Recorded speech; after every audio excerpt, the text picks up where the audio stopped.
Hi everyone, it's Dr. Erin here, one of the good doctors of Abbey Research, and I am here with a new video series for those of our loyal YouTube and other channel subscribers, and we're doing the Good Doctors Reading Month for the month of October.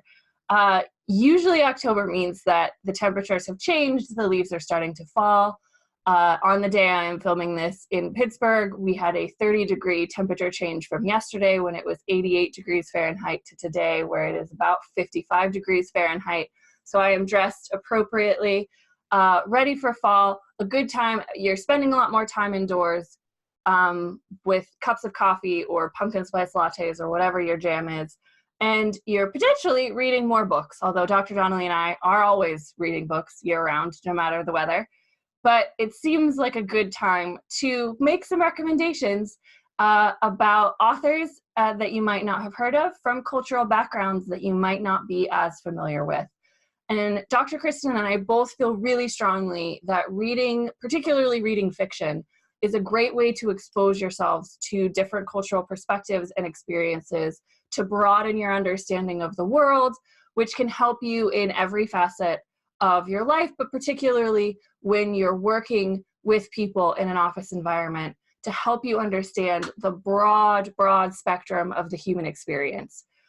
So that is how we're relating this reading recommendations to the work that we do at Abbey Research. So over the month of October, we're going to be covering 4 cultural backgrounds, and because we are super focused here at Abbey Research on sharing women's stories and amplifying women's voices, we're going to be looking at women writers from these cultural backgrounds. So up first, today, not surprisingly, I'm going to be talking about women from Irish cultural backgrounds, and then we will be looking at women from Scandinavian backgrounds, women from Indigenous backgrounds, and women from Asian backgrounds as well. All writers that you may or may not have heard of, books that you may or may not have already read, but hopefully we'll introduce you to 5 names that you might not know, but you should, and will help broaden your cultural knowledge of women's experiences from around the world. So, introduction out of the way. Up first, not surprisingly, because Dr. Donnelly and I lived on the island of Ireland for 5 years each, that we are talking about Irish writers. I have been reading Irish fiction since I was wee, as we would say in Northern Ireland, since I was very small, probably about 8 or 9 years old.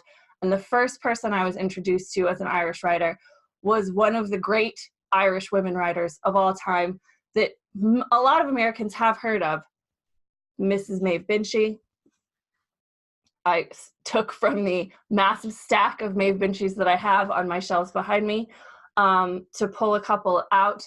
So Maeve is really wonderful because she makes just kind of the human experience relatable, but it is in a very distinctly Irish way. She goes back in time in a lot of her writing. One of her more famous books that has been turned into a very popular movie in the 1990s with Minnie Driver and Chris O'Donnell was Circle of Friends. So a lot of people might even just know the movie Circle of Friends and not know that it was based on a book. But this was set in the 1950s, I think, in Ireland.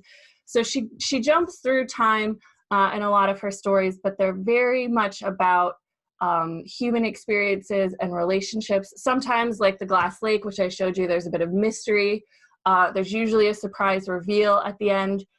But there's a lot of truth to the way that she portrays relationships, particularly in small towns in Ireland. And I have spent recently a lot more time in some smaller towns in Ireland, and I can tell you she was very much writing from an authentic experience. Maeve very sadly passed away in 2012, but has published a couple of books posthumously that she had been working on before she passed. Her husband, Gordon Snell, has been continuing to publish under her name things that she had written. So if you're looking for a great entry into Irish fiction writing that's a bit more lighthearted and a bit more fun, they can be a bit long. She tends to write about 500 words per book, but they go very quickly, I promise. The second Irish author I want to talk about, I don't have any of her books with me, and I've never actually read any of her writing, but a lot of people might also know, outside of Ireland, the author Marian Keyes, who is a phenomenally popular, probably the most popular Irish writer currently. She first published books in 1995, The Watermelon and Rachel's Holiday in 1997, which I hear a lot of my friends talk about the impact of Rachel's Holiday on them as young readers. Marian's fantastic. She's absolutely brilliant, very, very funny and witty writer, and really personal stories. So you can find loads of Marian Keyes books everywhere. She's fantastic. I can't recommend her enough. Another trend within Irish women writers has been a resurgence of late in crime writing. And so the last two women I'm going to recommend specifically are crime writers. So the first up is a friend of mine, Leigh Nugent, whose Unraveling Oliver was her first book. She has 2 more books published since then. They're fantastic reads. They've been picked up, I think, by Penguin in the United States. I could be wrong about that. Oh no, it says Penguin here. They have been published in the US, so you can't get them over here. For a while, you could only get them in Ireland. Fantastic stories, gripping reads, really, really fascinating character studies, and some pretty surprising twists that happen in the books. I can't recommend Liz's books enough. I wait anxiously for everyone that comes out. So that's a must read, especially Unraveling Oliver. It's just fantastic. And the fourth woman I want to recommend really quickly is a woman who is of Irish descent. She's an American named Tana French, although she's lived in Dublin since 1990. And she's written a series of books, crime novels as well, set in Dublin. Her first series was the Dublin Murder Squad, and her first book was In the Woods. And it's absolutely fantastic writing, really, really interesting stories, twists that you do not see coming. They have been turned, the first 2 books, In the Woods and The Likeness, have been turned into a series that is being produced by, I think, BBC, RTE, and Starz Network. So you can get it in the UK, in Ireland, and in the US this fall. And it's called The Dublin Murders. I'm really excited for it because I've fallen off reading the last few of her books as they've come out. But In the Woods and The Likeness are formative in my head in terms of Irish women writers. And lastly, I want to talk about 2 women from Northern Ireland, from the north of Ireland, who have published books in the last year, books that I have not read, but books that I own. They're on my shelf. It's coming. And they've come very, very highly recommended and won quite a lot of awards. So first up is Milkman by Anna Burns, which was the 2018 Man Booker Prize winner.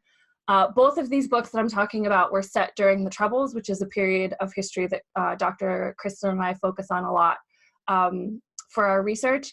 And so that's another genre of writing that you can find in Irish fiction writing and nonfiction writing.